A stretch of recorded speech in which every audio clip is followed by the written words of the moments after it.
We say the system is broken. Corruption is high. Roads are chaotic. Government offices are slow. Cities are dirty. We sigh and say, "Yaar, this country will never change." But let's ask an uncomfortable question. Who jumps the red light? Who drives on the wrong side, just for 2 minutes? Who throws garbage from the car window? Who says, "Just 1 minute," and cuts the queue? The system? Or us? We complain about institutions every day. But in daily life, we quietly break the same rules we expect others to follow. We want strict discipline from the government, but total freedom from rules for ourselves. And that contradiction is the real problem. A country is not separate from its people. The system is just a mirror of our behavior. If we break rules when no one is watching, why are we shocked when someone in power does the same? That is the question we avoid. Imagine from tomorrow, India becomes perfectly disciplined. No signal jumping, no bribery, no littering, no queue breaking. How many of us would actually struggle to adjust? Be honest with yourself, because we say the system is broken. But when no one is watching, we bend, twist, and break the rules too. We blame politicians for corruption, but we are the ones who offer money to escape a fine. We blame the government for traffic, but we are the ones driving on the wrong side to save 2 minutes. We blame civic authorities for garbage, but we throw waste from our own vehicles. So what exactly is the system? Is it just a building in Delhi? Or is it our behavior in daily life? That is the uncomfortable truth. And today, we are not blaming anyone. We are simply looking in the mirror.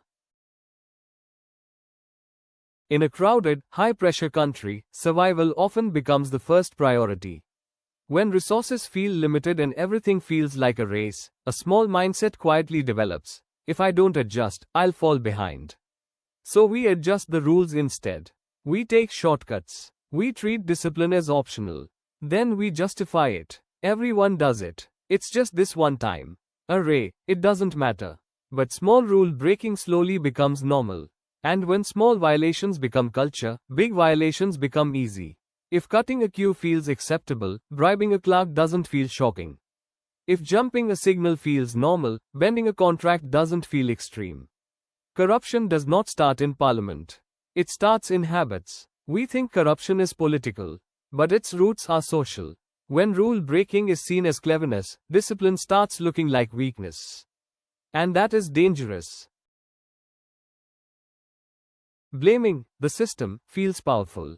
It gives emotional relief. It shifts responsibility. It protects our ego. Because if the problem is always external, I don't have to change anything internal. But real change always starts with discomfort.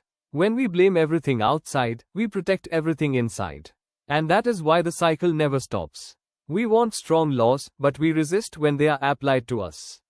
We want strict policing, but we argue when we are fined. We want order, but only for others. This double standard weakens institutions. When enforcement becomes selective, trust disappears. When trust disappears, people break even more rules. And then we blame the system again. It becomes a loop: blame, break, distrust, repeat. And while this loop continues, development slows down. Every small violation has a real cost.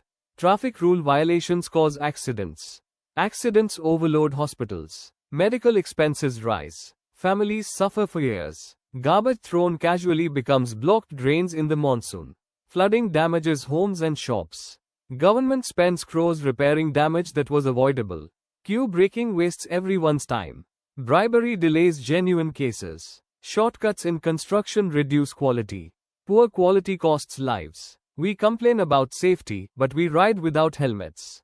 We complain about pollution, but we burn waste in empty plots. We complain about corruption, but we pay extra to get work done faster. The system becomes weak when rules become negotiable. And when rules are negotiable, only the powerful benefit. The disciplined suffer. The honest struggle. The aggressive win. That creates frustration. Frustration turns into anger. Anger turns into division. And division slows national growth. No country can become truly developed if discipline is treated as optional. Strong countries are not strong only because they have strict leaders. They are strong because citizens follow rules even when no one is watching. Discipline is not punishment. It is respect for collective life. When you follow traffic rules, you are protecting strangers you will never meet. When you stand in a queue, you are respecting everyone's time, not just your own. When you refuse to bribe, you are protecting fairness for people who cannot pay.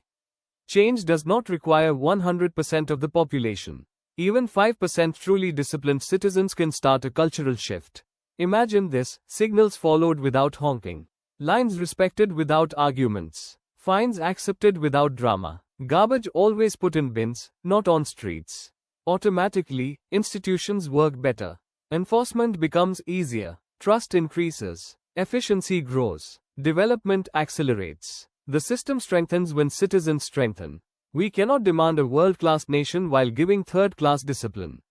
It is uncomfortable to hear, but it is honest. Real patriotism is not just loud slogans, flags, or social media posts.